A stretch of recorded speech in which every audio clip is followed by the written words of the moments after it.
Okay, so I'm going to show you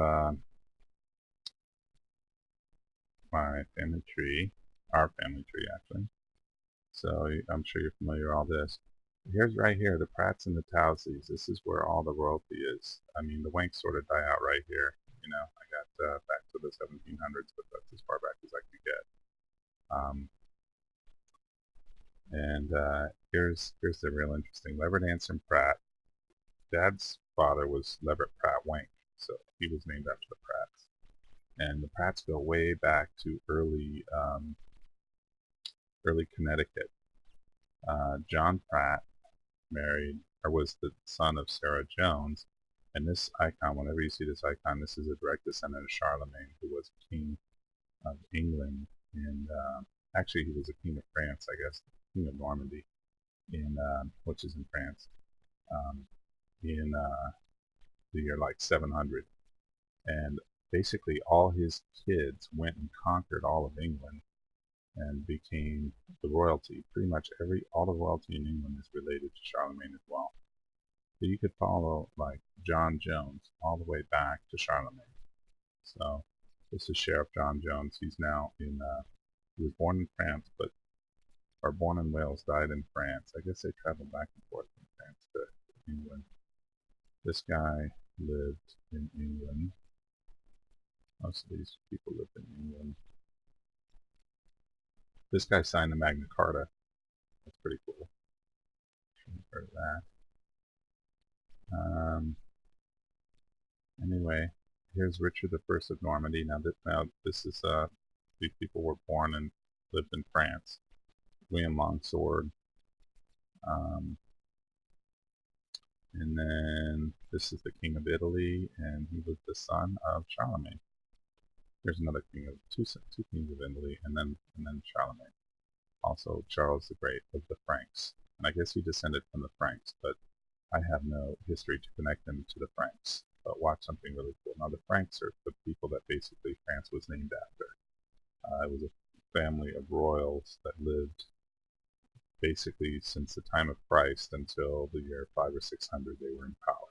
Okay, I'm going to show you that we are connected to them as well. If you follow, let's see, yeah, Sir Francis Howard right here. This, what did I followed Jones. Now if you follow, Jones married Howard. If you follow Howard back, you go right into royalty right away. All these people were lords of England. And one famous name you'll see up here is Cornwall, de Cornwall.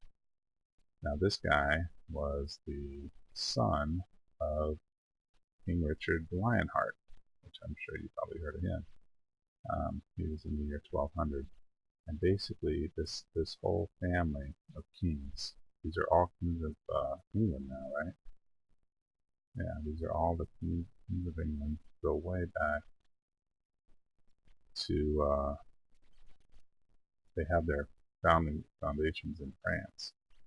And you see Alsace, the Alsace is the last name, but pretty soon this will turn to the Franks. The Moselle, going back to the year 400, here we are now in the year Claudius V Franks. This goes all the way back to Christ now. These people ruled France. And this is going so far back, hundreds of, 2,000 years almost of ancestors, and we're related to these people. And here he is, 20 AD, Rathbarius, King of the West France.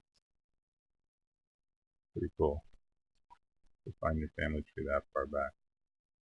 Now, how do I trust this? How well do I trust it? Well, I got most of this information from other people's family trees, and when I say other people's family trees, it's not just one or two people, it's like 10, 12 people all agreeing that this person was the father and mother of this person.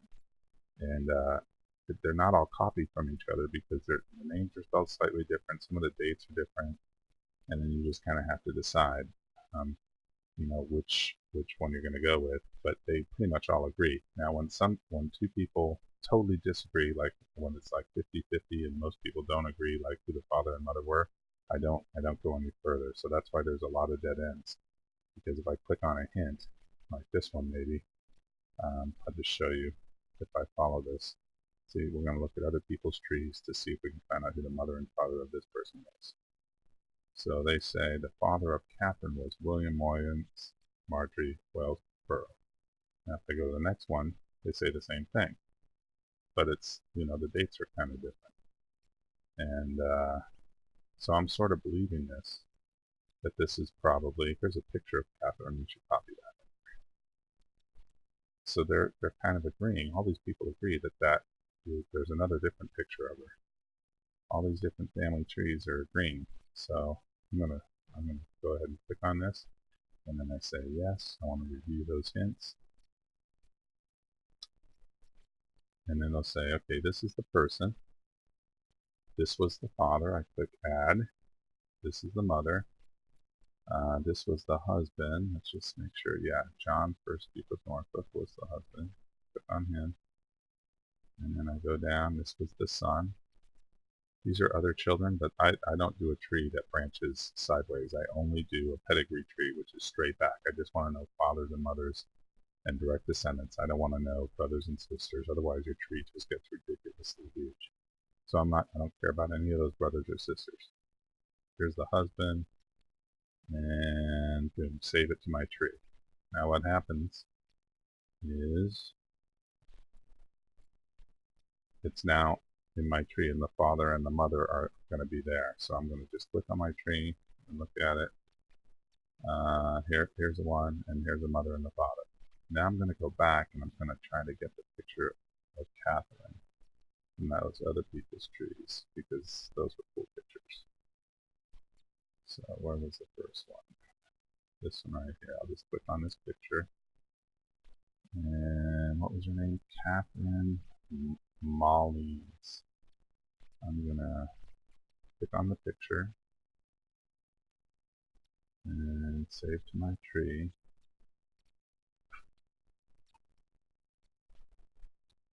Catherine, all these Catherine, here she is right here, 1424 to 1465. Duchess of Norfolk. The only reason there's a picture is because someone made a painting, and the only reason you get paintings is if you're rich and famous. So it's kind of cool. Let's go back and see if I can get another one.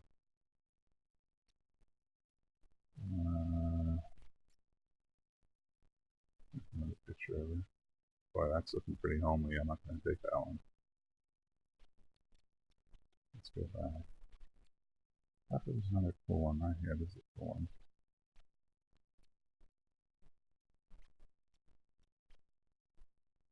It's so small though.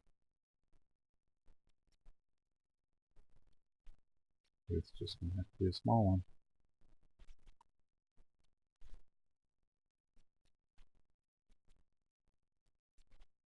Cool.